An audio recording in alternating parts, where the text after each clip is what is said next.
The inauguration has moved indoors.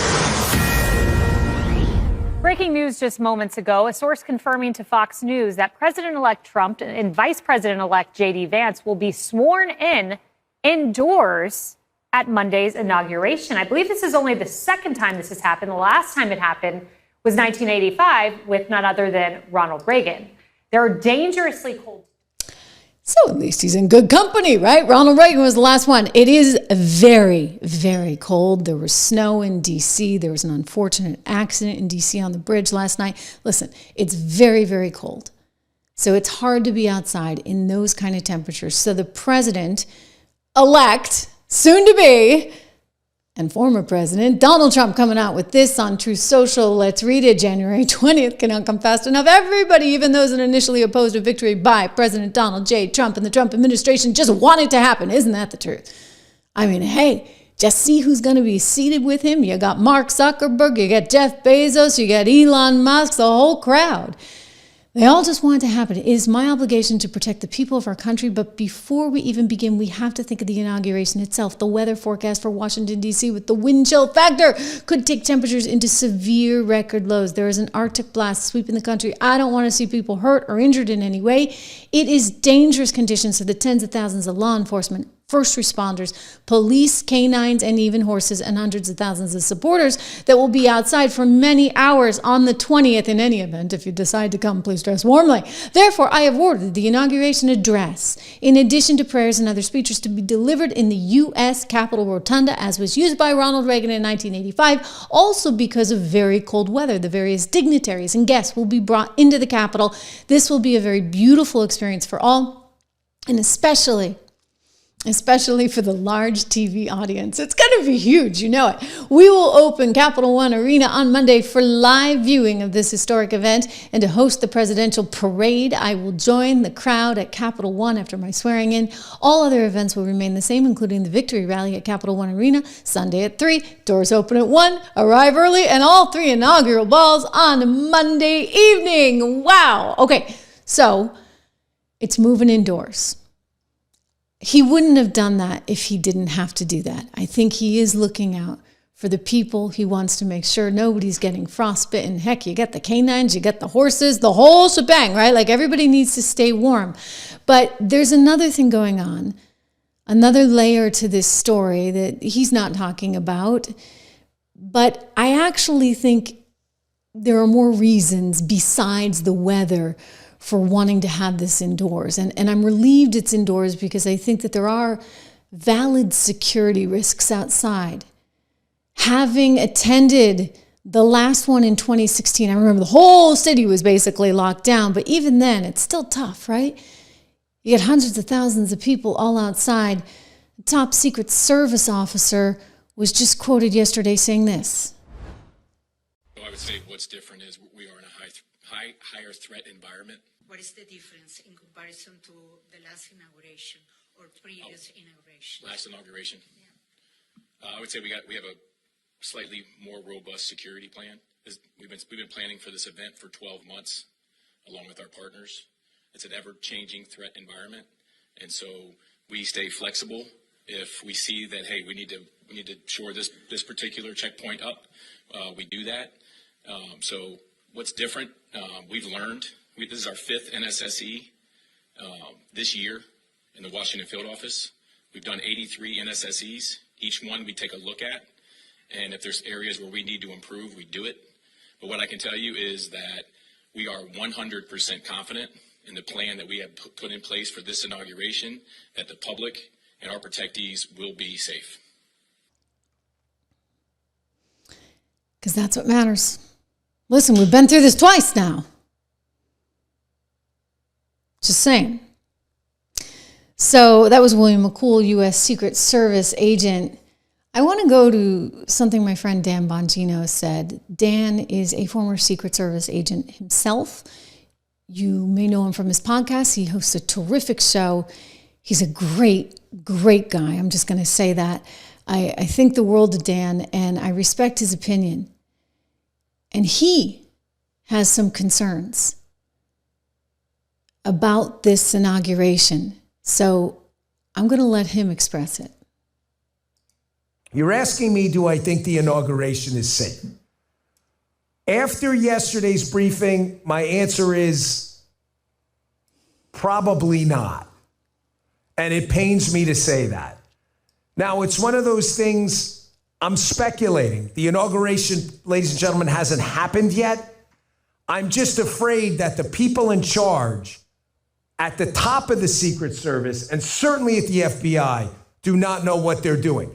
Let me just say this. I think if President Trump at this point, given the people in charge of the Secret Service at the top and their known incompetence, I think if President Trump were to stay in the car and forego the walk, I would be comfortable. I have not been briefed in on the security plan. I wish I was. I would like to review it myself because I've done it before and I want to see what they're looking at. I know exactly what it's supposed to look like. Now, here's the bad news first, okay? I said I'd get to it. The FBI, who I don't trust as far as I could throw, the FBI, this is very short. This is a manager at the FBI, obviously responsible for a portion of the inaugural security. Here he is saying that they're not tracking any threats. Do you really believe that there are no threats to the inauguration? Are you insane? Whatever the FBI says these days, I tend to believe the opposite. Yeah, I'm with him on that. Anyway, there are always, however you like it, there are always threats, and you kind of need to always run scared. I want to go to something which is a little bit controversial, and I want to preface this by saying, it's neither here nor there. You can take what you want out of this, but there was a pastor Biggs, who allegedly forecasted, he's some kind of psychic, he forecasted that President Trump would be the victim of an assassination attempt, that he would make it, but that the bullet would whiz right by his ear. So he said this months before the, of course, horrific event happened in Pennsylvania. And I want you to hear it because he's saying something else now. And again, this is, who knows, right? I mean, this is neither, don't take this as any kind of truth, so to speak. Just that these are the things that I think you have to worry about. And the reality is Donald Trump is a target. We know that. He's already been targeted twice. Who's to say it's not going to happen again? Anyway, here's Pastor Biggs. All throughout, and I saw Trump rising up, and then I saw an attempt on his life. This bullet flew by his ear, and it came so close to his head that it busted his eardrum. And I saw he fell to his knees during this time frame, and he started worshiping the Lord. He got radically born again during this time frame. I'm talking, people say he's saved now, but he becomes really on fire for Jesus, for what I saw coming. So that was prior to what happened in Pennsylvania, and this is him just the other day. Say it. And so these men were buying this fertilizer, and so they were storing it. Let me pause it for just a second to give you some perspective. He's suggesting that there's some kind of planned effort to have some kind of attack on the president using fertilizer and trucks, et cetera. It's a little bit all over the place. You can go to his YouTube channel if you want to learn more, but this is what he's alleging. And I saw massive dump trucks with separation of in the back of these dump trucks, separation with 50-gallon drums, all filled with different kind of chemicals to make what was happened in Oklahoma City back in the 90s. Okay? This happened in the 90s. And it was a massive thing, not black powder, but this fertilizer stuff. And I saw fertilizer in in a big dump truck. And the dump truck was like a big diesel. They looked like construction workers. They had purchased a massive construction vehicle, like dump truck thing. and they put all this in so that it would cause a major catastrophic event. So they made the front of it armor-proof, bulletproof. Like you could not like shoot it and to make it stop it.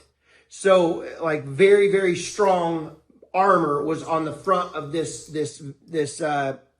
truck underneath it. So it wasn't able to be seen really well. Okay. And I saw these men, and this is going to go a lot of different places. Okay. So you have to just listen to what I'm trying to tell y'all. I saw these men with these vests on in the front cab of the truck. Vest on. And they had explosives on these vests. And there was 2 men in the truck. And they took the truck and they used it to go through police barricade and military barricades. Okay. So again, that is Pastor Brendan Biggs. Critics of him have said, he's all over the place. He's got doomsday scenarios all day long. And so, maybe, the broken clock, what do they say, is right twice a day. Anyway, I'll just complete what he is stressing here, which is his fear is that there could be a state-sponsored attack, possibly orchestrated by Iran and executed by hundreds of infiltrators that have been smuggled into the United States. He's worried that it could have an effect on 10 major cities, etc., and thereby crippling the ability of Trump to really begin to lead our country and his influence, etc. So, look, it's scary stuff. And whether that's here, there, or anywhere, I would say the reality is still this. The Secret Service needs to be prepared. They need to be all over this. We need to be 5 steps ahead of wherever the team was back in Pennsylvania. Because this is serious. Really, really serious right now.